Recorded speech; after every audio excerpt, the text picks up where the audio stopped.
Welcome back, history enthusiasts. Today, we're delving into a chilling tale that transcends the realm of fiction and plunges into the depths of real-life horror. This is a case in history of one of the internet's dark secrets. Prepare yourselves for the disturbing truth behind the Slender Man stabbing incident. Have you heard of the story? Well, if not, you might be creeped out by this creepy character from the World Wide Web legend that made his mark in real-life history. So they believe in Slender Man. But where exactly did this internet story come from? On June 8, 2009, a man named Eric Knudsen dropped two eerie images onto an internet forum called Something Awful.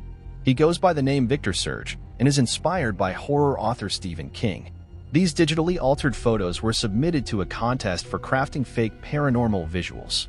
Knudsen's creation, Slender Man, emerged as the star, captivating online imaginations and inspiring a flurry of creative works. When I started doing the posts and the pictures, I was just impressed that the people in the thread itself thought it was really cool and interesting, and really never expected it to go out of the thread.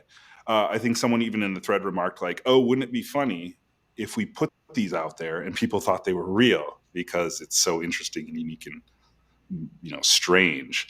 And then a few other people started doing their own Slender Man posts, and then within a few weeks, people were just starting to distribute it and make more Slender Man. A Slender Man mythology was growing like right away, a few weeks after it was created.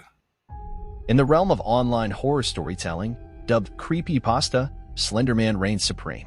Creepypasta authors, like modern-day campfire storytellers, spin tales of terror.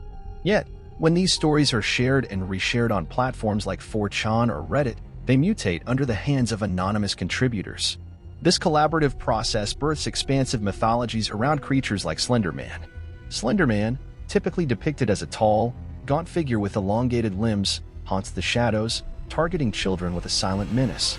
His image, often clad in a black suit and tie, lacks discernible facial features or hair. Knudsen likened Slender Man to ancient mythical beings, suggesting a continuation of humanity's fascination with the supernatural.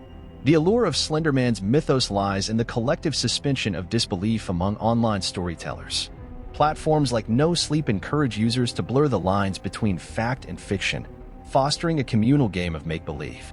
However, this blending of reality and fantasy can prove perilous, especially for impressionable teenage readers.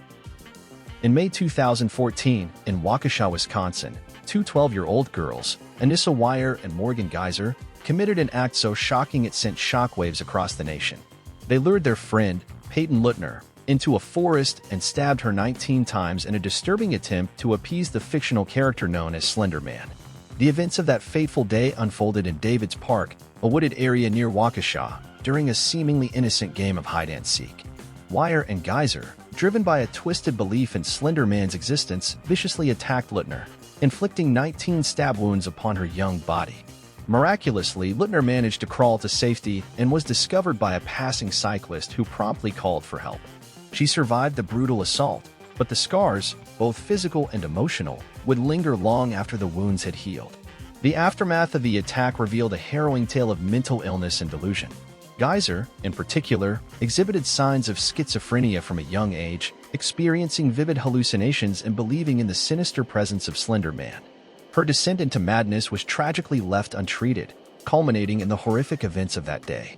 In the eyes of the law, Wire and Geyser were found not guilty by reason of mental disease or defect and committed to mental health institutions for lengthy sentences. While Wire has since been granted early release, Geyser remains confined, her fate uncertain as she battles her inner demons.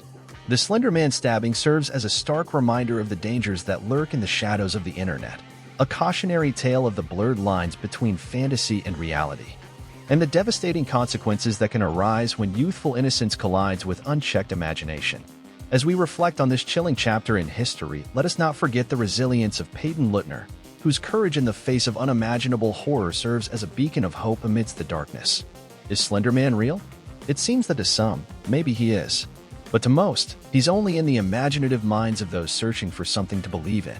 Join us as we continue to uncover the untold stories that shape our past and our future. Stay curious and stay safe.